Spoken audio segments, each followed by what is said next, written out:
जो बातें होने वाली हैं वो बहुत ही इंटरेस्टिंग हैं और आपको इन बातों का बहुत मज़ा आने वाला है। तो फिर चलिए एबी केबी आम बी खास बी की आज की वीडियो शुरू करते हैं। इस वीडियो को बनाने से पहले मैंने एक सर्वे किया जो बहुत ही एक्साइटिंग रहा। मैंने एक प्रश्न का उत्तर मांगा अपने दोस्तों से, अपने परिवार वालों से और अपने सभी जान पहचान वालों से। प्रश्न क्या था?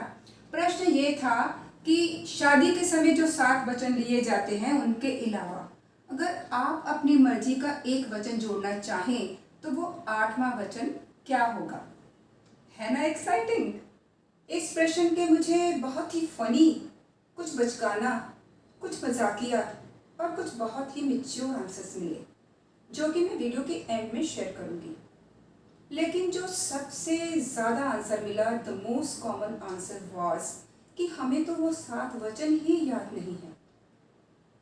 तो फिर पहले वो 7 वचन ही रिवाइज करते हैं, उसके बाद जो नया वचन ऐड होना है उसके बारे में एंड में बात करेंगे कि कौन सा वचन ऐड करना चाहता है। हिंदू विवाह में कन्या वर के पहले दाईं ओर बैठती है, फिर पंडित जी मंत्रोच्चारण करते हैं और विवाह पूरा करने के लिए लड़के को और लड़की को कुछ वचन देते हैं जो वो वचन मानने के लिए सहमति दे देते हैं।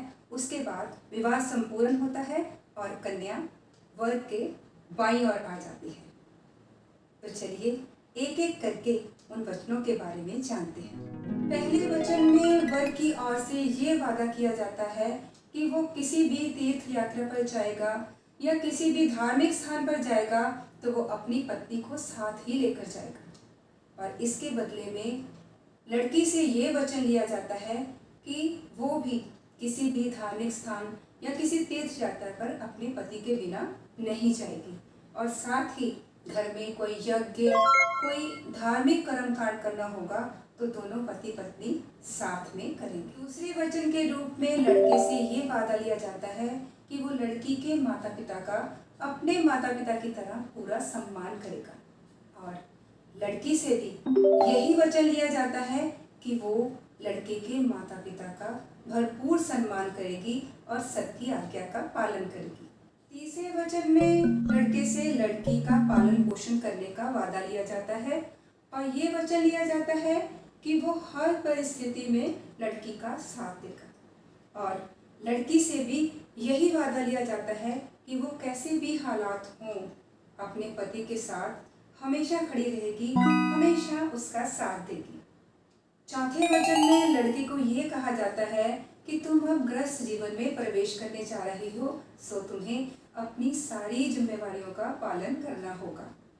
साथ ही में लड़की से भी यही वचन लिया जाता है कि वो अपने गृहस्थ जीवन की जिम्मेवारियों को पूरी ईमानदारी के साथ निभाएगी। 5वें वचन के रूप में वर से ये वादा लिया जाता है कि वो अपनी पत्नी को अपमानित नहीं करेगा और किसी भी पाप कर्म को नहीं करेगा। और इसके साथ ही वधू से भी ये वचन लिया जाता है कि पति का मान सम्मान उसका मान सम्मान होगा और वह हमेशा उसका आदर सत्कार करेगी। छठे वचन में वर से ये वादा लिया जाता है कि वो पराई स्त्री को माता समान समझेगा और पति पत्नी के बीच किसी तीसरे को नहीं आने देगा। और वधू से ये वादा लिया जाता है कि वो गैर मर्द की तरफ ध्यान नहीं देगी और अपने पति से अपना संबंध गहरा बनाएगी। 7वां और आखिरी वचन जो कि पंडित जी दिलवाते हैं वो ये कि वधू कहती है कि तुम जितने भी पुण्य करोगे उसमें मैं आधी भागीदार रहूंगी, लेकिन अगर तुम कोई पाप कर्म करोगे तो मैं उसकी भागीदार नहीं होंगी। और दूसरी तरफ कन्या के लिए अगर कन्या कोई पुण्य करती है तो पति उसका भागीदार नहीं होगा, लेकिन अगर वो पाप करती है तो पति उसका भागीदार होगा। हालांकि ये वचन कुछ अजीब है, लेकिन फिर भी ये वचन 7 वचनों में दिलवाया जाता है। ये जो 7 वचन हमने सुने इनमें से कुछ आगे पीछे भी हो सकते हैं, जरूरी नहीं कि इनकी लड़ी ऐसे ही हो जैसे मैंने बताई है।